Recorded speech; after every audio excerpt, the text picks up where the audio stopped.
Yeah, absolutely. We'll move on, and I'm going to ask you a few wrestling news things that have been in the last month or so, and there's probably about four, and then we'll move on to your career. We'll ask some of the more fun questions. And CM Punk Meltdown, did you watch it? Any opinion? And for people who don't know, you had CM Punk's first WWE Dart match, right? Dark match, yeah. That match got him his job.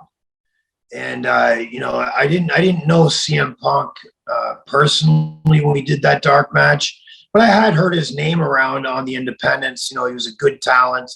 At the time, I heard he was one of those guys that just goes out there and does all these different things, but never really put anything logical together in the match. Working a leg, working a body part, selling that body part, and really developing an in-ring story around that injured body part, as an example.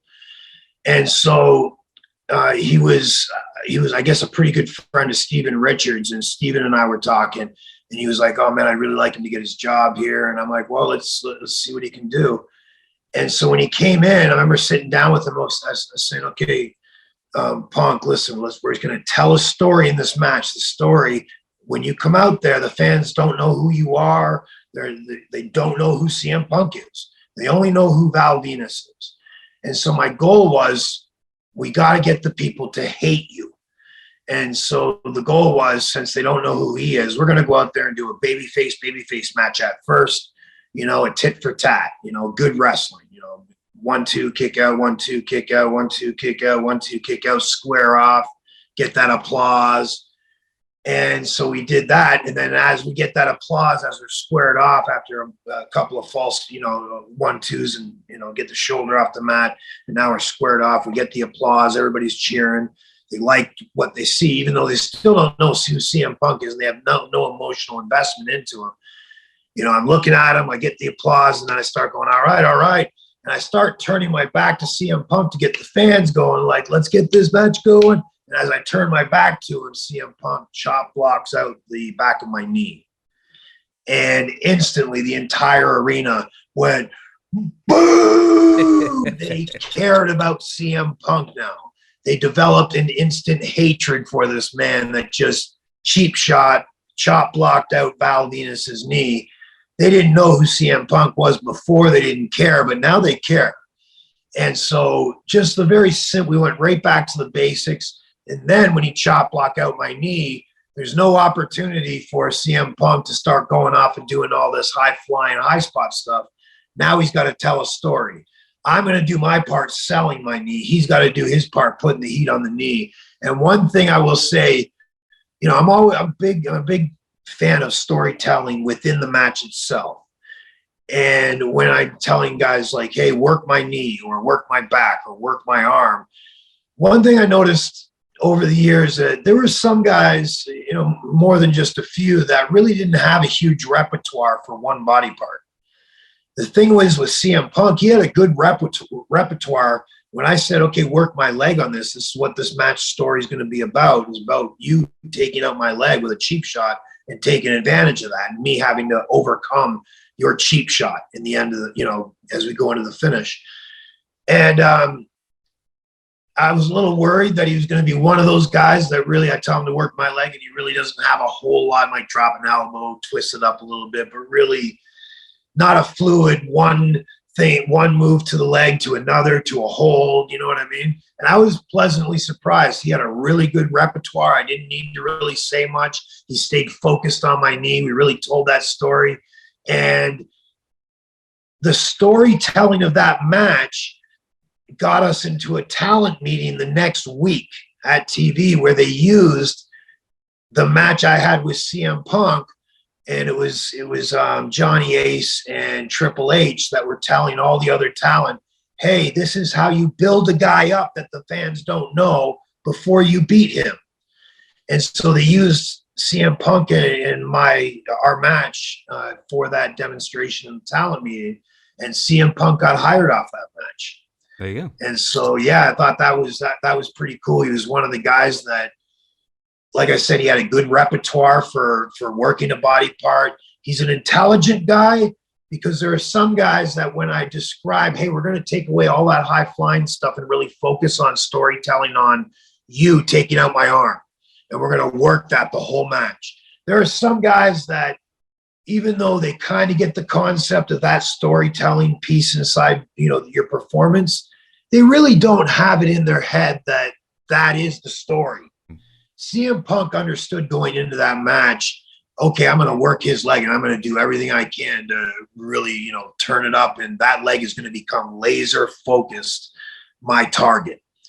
And he did a great job at it. And it got him his job. And I truly believe if CM Punk went out there and just did his normal indie stuff that he would do anyways, I don't think he would have been hired at all. I think changing that pace and telling a story is what got him hired. Did you see the press conference meltdown a couple of weeks ago? Yes. So I was doing cardio and it came across my YouTube feed, and it was one of those things where I guess I came to the conclusion after hearing it that if it was a work, genius. If it's not a work, shame on CM Punk. It was Shane Douglas brought up a really, really good point. And the point was he had just won the AEW world title.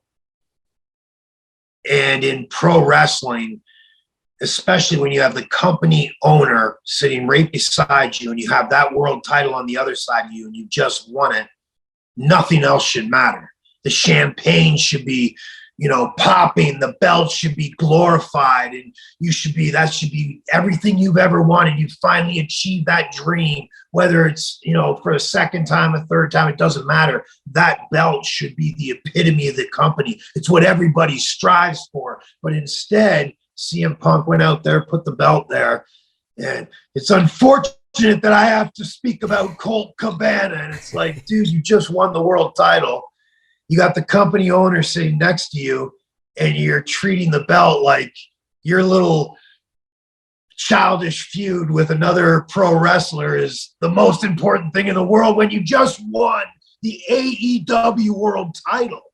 And it didn't make any sense to me. And I was like, okay, unless this is a work for some storyline that is going to justify not acknowledging the world title, the championship, the epitome of the business, it's what everybody strives for. This better be a really good storyline, because to me, that was shame on CM Punk if that was a shoot. If it was a work, I hope there's a good payoff, because I think shunning that title like that for a childish little feud between wrestlers doesn't do the company any favors at all. And I mean, you look at Ric Flair, every time he won that title, champagne was popping, the girls were flowing. I mean, it was time to celebrate that he got the epitome of the business in that gold belt right there. And yeah, I was a little disappointed to see. I'm really still hoping that it was a work and that there'll be a huge payoff. But as the days go by, that hope is dwindling. Yeah. It's even worse with Tony Khan, wide-eyed and nodding along as he's trashing people in his own company. Astonishing. Yeah. It was amazing to me. Like, if you got problems with the guys, you get them in the back locker room and you hash it out in the back locker room. It's to take it out in public and just shun the fact that you just achieved another world championship. Completely ignore that fact. Okay, so I guess becoming world champion really ain't all that important anymore. Instead, it's the backstage drama that's important. How do you put backstage drama over winning the world title? I don't know, but CM Punk did it successfully, so or that's yet to be seen, I guess. We did it. He did it. Yeah, that's more accurate. Yeah, he did it.